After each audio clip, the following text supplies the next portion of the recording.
Good morning, everybody. Today is December 21. We're up to question number 15 of 20 questions, 20 days. Today we're going to discuss how you would select the right realtor as a would-be seller. So most sellers do not sell a home more than two or one time in their life. So that's a transaction of their lifetime.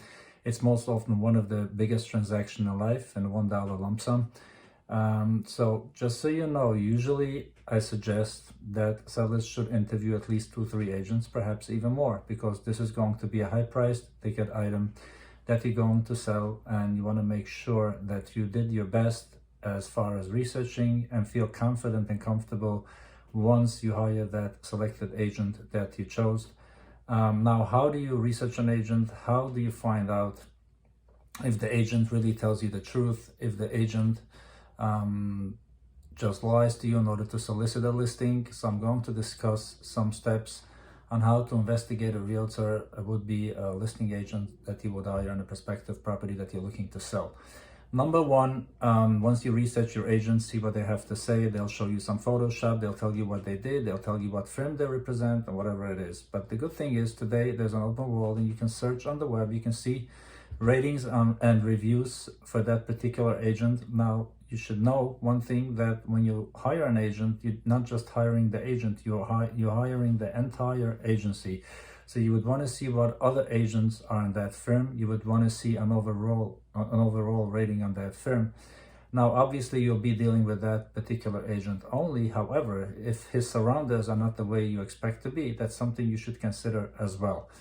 Now, I often have this myself as a realtor, and I often see this happening to other would-be sellers or actual sellers. Once they do list a property, obviously they go with the agent and they fall prey for the agent that promises them the highest price, number one, and number two, they promise them the lowest commission often to get the listing. They're desperate. And number three, they'll tell you that they have all kinds of marketing that somebody else doesn't have. So the truth of the matter is, you got to ask yourself three things.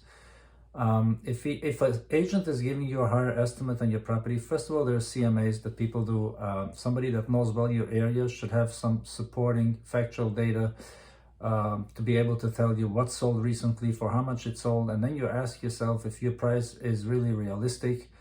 Based on what that agent that tells you a much higher price than you anticipated. Obviously, you want to walk away with most money possible. However, if you don't see those numbers, it's unlikely to happen. And what's going to happen to you, it's going to come back and bite at you. You're going to be hammering your price later on, and you're going to become desperate in some instances. Depends what your game plan is. You have sometimes a contingent purchase that's contingent on the sale of your property. Make sure you ground the right footing when selling your home. Then you would want to ask yourself and see if that agent is moving inventory as quick as you anticipate. Meaning, if you need to sell in 1 or 2 months and you see that the average duration of a listing for that agent and or agency, because he's working together with an agency, and it's usually the influence, the way the agency establishes all those things, you want to make sure that the inventory is really moving as quick as the other agent's inventory is moving. Meaning, if you have an agent giving you a realistic price, that agent usually would sell a property in 30 days, which is today the standard to put something into contract, then have another 30 days to close. But it's usually start to finish between 2 and 3 or 3.5 months. That's the standard duration of a listing to sell when it's priced right. Now, if you do see that this other agent that's giving you a high estimate and often much higher than the other 2 or 3, just ask yourself, is that agent really delivering, and is he really delivering in that time frame that he's promising you? Because what's going to happen if not is you're going to get disappointed later on, and your agent is going to be disappointed. So the truth of the matter is, they should be truthful with you with what they disclose to you and what they discuss. Now, I often have sellers that are telling me they want a high price, and I'm telling them, I don't see that price. If you want, I'll give it a shot. But if I see there's no activity, we got to act and reduce the price. But obviously, I don't believe in reducing prices. I don't believe in listing a property that's not priced right if you're really a motivated seller. Some sellers will say, I want a specific price and I'll wait 5 years. They're not really selling. Some sellers will say they're not desperate to sell. They have where to go. They already bought their home where they're relocating to. They have where to go. So they'll wait another 1 or 2 months perhaps to get another 5-10% higher than the market. Now, in a rising market, it's likely for you to get 5-10% more than the current going great. However, if you're looking for 25 to 50% more, it's usually unlikely. You got to ask yourself, why do you think that your home will sell for more than your neighbor's home that's around the corner or that's within a radius mile?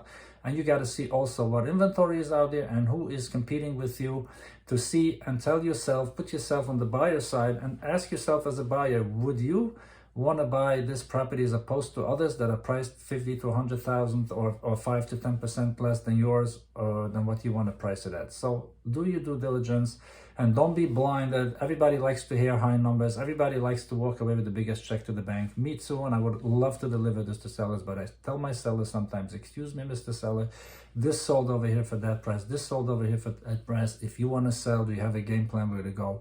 And we line all the cards up right for a successful footing of a sale. I hope you find this informative and helpful with making a decision and the right choice when selling your property. Feel free to DM me if you have any questions. I specialize in Brooklyn real estate, although I do know the whole US because I'm doing loans all over the place. My number is 646-339-5358, 646-339-5358. Thanks for watching and have a wonderful day. Happy holidays if you don't get to see my future videos within the next couple of days.